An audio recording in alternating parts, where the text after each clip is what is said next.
तो दोस्तों ये है रेशियो एंड प्रोपोर्शन का एक्सरसाइज 8A, ठीक है।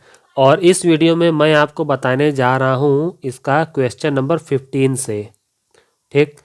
अब देखो 15वें सवाल में क्या है, बोला है कि ए और बी इन दोनों की जो उम्र है उनका रेशियो है 8 और 3, ठीक। यानी अगर हम ए का उम्र मानते हैं 8x तो बी का मानेंगे 3x, ठीक।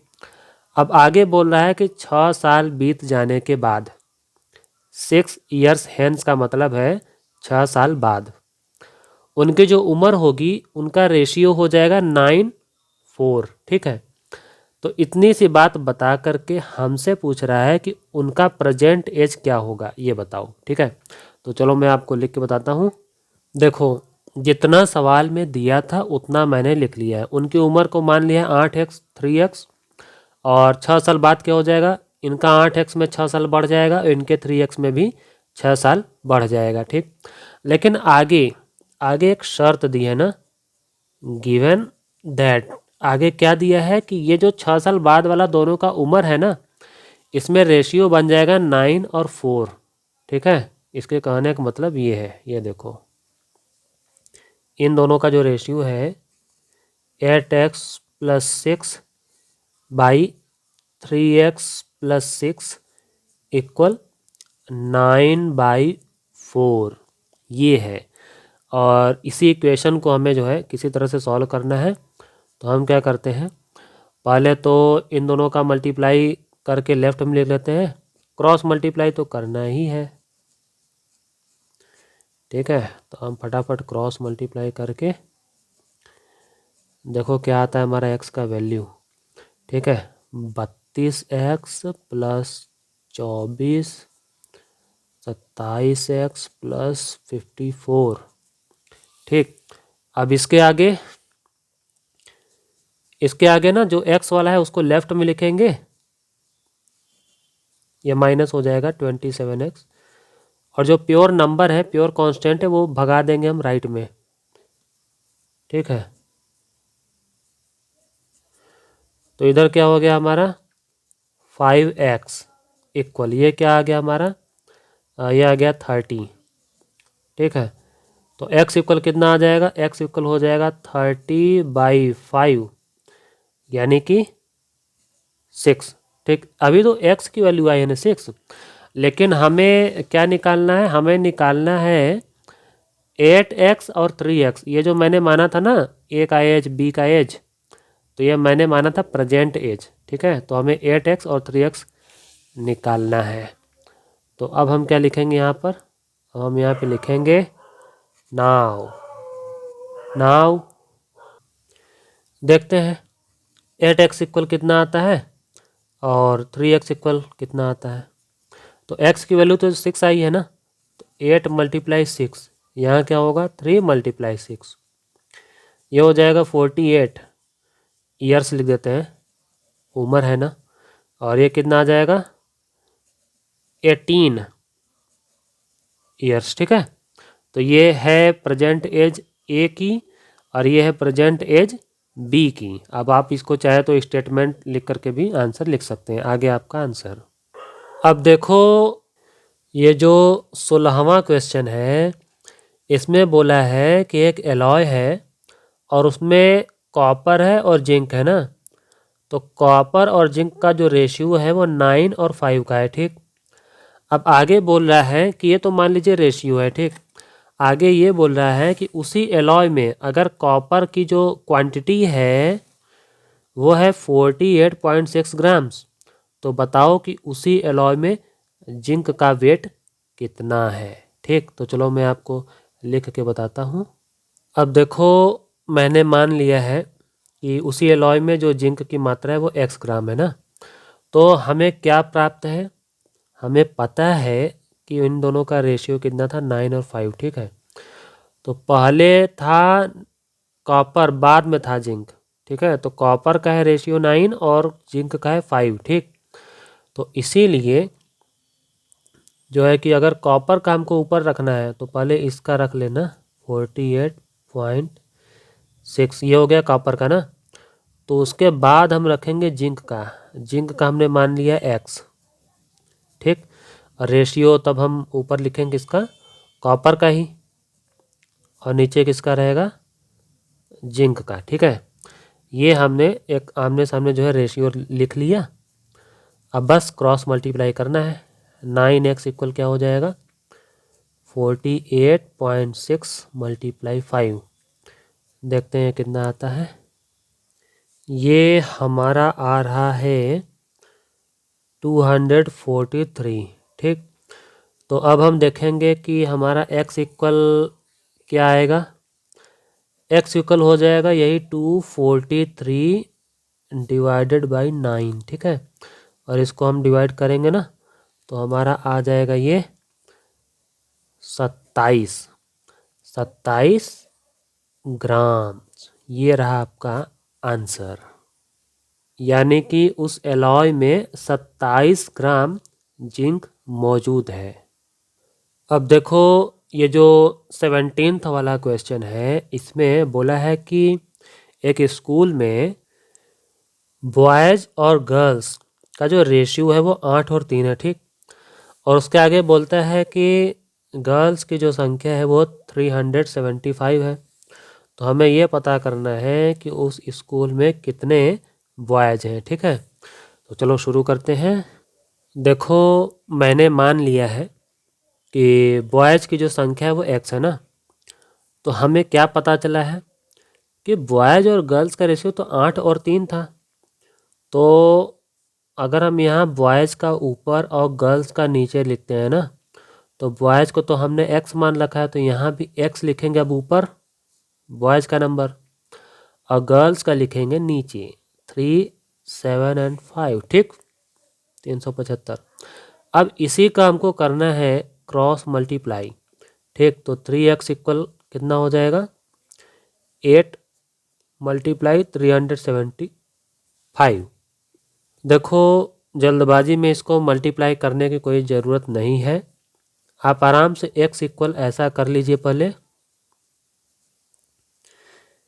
मतलब ये जो 3 है वो नीचे ले आइए, और पहले इसको काट करके छोटा करने की कोशिश कीजिए, तो ये 125 आ जाएगा, ठीक है। और जब ये 125 आ जाएगा ना, तब जब आप 125 का 8 में मल्टीप्लाई करेंगे तो आपका बड़े आराम से आ जाएगा 1000, यानी उसमें स्कूल में कितने लड़के हैं, 1000। ये रहा आपका आंसर। अब चलो देखते हैं क्वेश्चन नंबर 18th। 18वें सवाल में क्या बोला है कि कोई फैमिली है, उसका इनकम और उसका सेविंग्स का जो रेशियो है वो है 11 और 2, ठीक है। अब आगे हमको बताता है कि अगर सेविंग्स 2500 रुपये है ना, तो पता करिए कि उस फैमिली का इनकम कितना है और एक्सपेंडिचर कितना है, ठीक है। एक्सपेंडिचर मतलब खर्चा, और सेविंग्स मानी बचत। तो चलिए अब मैं लिख के बताता हूँ। तो देखो मैंने क्वेश्चन के मुताबिक ये तो मान लिया है कि मंथली इनकम जो फैमिली की है वो x रुपये है, ठीक है। और उसने रेशियो भी दिया हुआ था इनकम और सेविंग का, क्या 11 और 2 ना। तो इनकम तो मैंने माना x, तो हम तो भैया देखो यहाँ पर लिखेंगे ऊपर x, ठीक है। और नीचे सेविंग्स कितना उसने दिया हुआ था, सेविंग्स उसने दिया था 2500, ठीक है, इतना। तो ये जब हम इसको क्रॉस मल्टीप्लाई करेंगे तो हमारा कितना आ जाएगा, ये हो जाएगा 2x। 2x इक्वल हो जाएगा 2500 मल्टीप्लाई 11, ठीक है। अब देखते हैं इसके आगे क्या आता है। इसके आगे ये हमारा आएगा x इक्वल क्या हो जाएगा, 2500 मल्टीप्लाई 11 बाई 2, ठीक है। तो पहले तो हम इसको 2 से जो है कि डिवाइड करेंगे इसको, तुम्हारा कितना आ जाएगा 1250 मल्टीप्लाई 11, ठीक है। अब हम 11 का मल्टीप्लाई इससे करते हैं ना, तो हमारा जो इनकम है वो आ जाएगा 13750, 13750, ठीक है। ये तो रहा हमारा इनकम फैमिली का। और अब आपको बताते हैं फैमिली का एक्सपेंडिचर, देखिएगा ध्यान से ना। एक्सपेंडिचर जो होता है ना, एक्सपेंडिचर इक्वल होता है इनकम, इनकम माइनस सेविंग्स। ठीक है, जो भी इनकम होती है उसमें से अब हम सेविंग्स हटा देंगे तो बाकी जो होगा वो खर्च ही होगा ना। तो बस इनकम हमारी कितनी आई थी, इनकम हमारी आई थी रुपया कितना, 13750। ठीक है, और सेविंग्स कितना था, 2500। ठीक, और इसको हम जैसे ही माइनस करते हैं तो हमारा रिजल्ट कितना आ जाएगा, हमारा रिजल्ट आ रहा है यहाँ पे हमारा आ जाएगा, मैं यहाँ लिख देता हूँ आगे, ये देखो हमारा ये आ जाएगा रुपया माइनस करते ही 11250, ये रहा आपका एक्सपेंडिचर। ठीक है, अब देखो क्वेश्चन नंबर 19, इसमें क्या बोला है कि एक बैग है और उसमें कुल रुपए हैं 750। ठीक है, लेकिन ये 750 रुपये जो है ना, ये किस फॉर्म में है, कुछ रुपए का सिक्का है 1 रुपये का, कुछ 50 पैसे का सिक्का है और कुछ 25 पैसे का सिक्का है। मतलब ये है 1 रुपये का सिक्का बहुत सारा होगा और 50 पैसे यानी 98 रहा होगा और 25 पैसे मानी 54 रहा होगा। ठीक है, तो ये सिक्के सिक्के हैं सारे के सारे। लेकिन आगे रेशियो भी है, रेशियो ये है कि 1 रुपये के सिक्कों की जो संख्या है वो 5 गुना है, 50 पैसे वालों की 8 गुना है और 25 पैसे वाले कितने सिक्के हैं, 4 गुना। तो 5, 8 और 4 का रेशियो है सिक्कों की संख्या में ना। अब आगे बोला है कि find the number of coins of each type, हर तरह का कॉइन्स कितने कितने हैं ये बताना है। चलो तो अब मैं आपको लिख के सब कुछ बताता हूँ। देखो मैंने यहाँ मान लिया है कि भाई 1 रुपये के कितने सिक्के थे, 5x ना, 50 पैसे के 8x और 25 पैसे के 4x। ठीक, लेकिन एक बात है यहाँ पर सोचने वाली, वो ये है कि ये तो रुपया है जबकि ये दोनों पैसा पैसा है। तो देखो यार, यूनिट में फ़र्क है, इस फ़र्क को मिटाना होगा। देखो पहली बात तो ये है कि ये जो पैसा है ना, पैसे को रुपए में कन्वर्ट करो। आपको पता होगा कि पैसे को जब रुपए में कन्वर्ट करते हैं तो 100 से डिवाइड करते हैं। तो 50 पैसे इक्वल कितना रुपया होता है, इसको 100 से डिवाइड करो तो ये आपका आ जाएगा रुपया 1/2। ठीक है, ठीक इसी तरह जब 25 पैसे की बारी आएगी तो 25 पैसे इक्वल कितना रुपया होता है, 25 में भी 100 से डिवाइड करो तो ये आपका आ जाएगा 1/4। ठीक है, अब देखो फ़ायदा ये है कि वो 1 रुपये का सिक्का वो तो रुपया पहले से था, अब ये भी हमारा रुपया हो गया 1/2 और ये भी रुपया हो गया 1/4। ठीक है, अब जो है शुरुआत होगी असली कहानी की। असली कहानी क्या थी,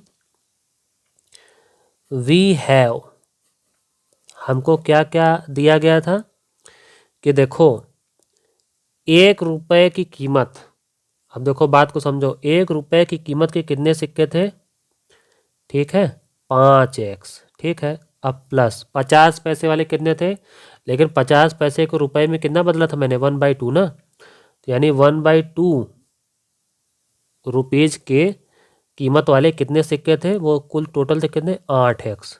ठीक है, और 54 यानी कि 25 पैसा यानी कि 1/4, 1/4 रुपीज़ कीमत वाले कितने सिक्के थे, वो थे कुल 4x। ठीक है, और इस तरह से थैले में जितना भी सिक्के सब हर तरह के मिला करके कुल कितना अमाउंट हो रहा था, वो था 750। ठीक है, तो बस अब इसी को हमें क्या करना है, सॉल्व। ठीक है, अब देखिए कैसे क्या आता है यहाँ पे, इसका तो आ जाएगा 5x। ठीक है, इसको तो हम 2 से काटेंगे तो यहाँ पर आ जाएगा हमारा क्या, 4x, और ये तो 4 से 4 गायब ही हो जाएगा, बचेगा केवल x, सामने क्या है 750। ठीक, तो अब हम ये सब तीनों ऐड करेंगे तो कितना आ जाएगा हमारा 10x। 10x के सामने क्या है 750, अकेला x के इक्वल क्या आ जाएगा 750/10, 0 से 0 कैंसिल, यानी x की वैल्यू हमारी क्या आ रही है 75, ठीक है। लेकिन हमें केवल x की वैल्यू नहीं निकालनी है, हमें तो ये निकालना है ना, ये 5x 8x और ये 4x, ठीक है। तो देखो अब हम लिखते हैं फटाक से, नाउ 5x इक्वल और 8x इक्वल और 4x इक्वल, x की वैल्यू है 75 ना, तो 5 इंटू 75, ये कितना आ जाएगा हमारा, ये हमारा आ जाएगा 375, ठीक है। और ये क्या है 8 मल्टीप्लाई 75, ये हमारा कितना आ जाएगा 600। और ये क्या है 4 मल्टीप्लाई 75, इसका आ जाएगा हमारा कितना 300। इसका मतलब ये हुआ कि 1 रुपये वाले कितने सिक्के थे 375, 50 पैसे वाले 600 सिक्के थे और 25 पैसे वाले कुल 300 सिक्के थे, ठीक है। यही तीनों आपका आंसर है। अब देखो 20 वाला क्वेश्चन, इसमें क्या है ऐसा दिया हुआ है, ठीक है। अगर हम इसको ऊपर नीचे करके लिखें फ्रैक्शन वाले डिजाइन में, तो हमारा क्या हो जाएगा इस तरह से ना, ठीक। अब आपका दिमाग काम करेगा। अब अगर हम इसको क्रॉस मल्टीप्लाई करें तो पहले ऐसा करते हैं कि 17 का इसके मल्टीप्लाई करने के लिए हम इधर लिख देते हैं लेफ्ट में, और इधर तरफ लिख लेंगे 13 का मल्टीप्लाई इसमें, ठीक है। तो हमारा इधर क्या आ जाएगा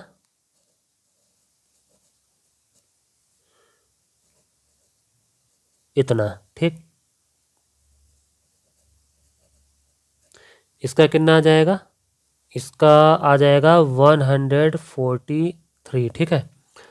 अब देखो जितना भी x वाला है उसको हम लेफ्ट में ले आते हैं, तो 68x माइनस 39x, ठीक है। और सामने क्या हो जाएगा 143 माइनस 85, ठीक। इधर हम देखेंगे घटा करके कितना आता है, इधर हमारा आ रहा है 29x और इधर क्या आ रहा है, इधर हमारा आ रहा है घटाने पर 58, ठीक है। तो जब हम इसको लिखेंगे इस तरह से कि x इक्वल, तो x इक्वल क्या आ जाएगा हमारा 58/29, और जैसे ही आप इसको 29 से डिवाइड करेंगे तो आपका आ जाएगा x की वैल्यू कितनी 2। यही है आपका आंसर। और इस वीडियो में मैंने आपको जितना भी सवाल बताया वो सब आपको अच्छे समझ में आया, तो चैनल को अभी का अभी कर लो सब्सक्राइब।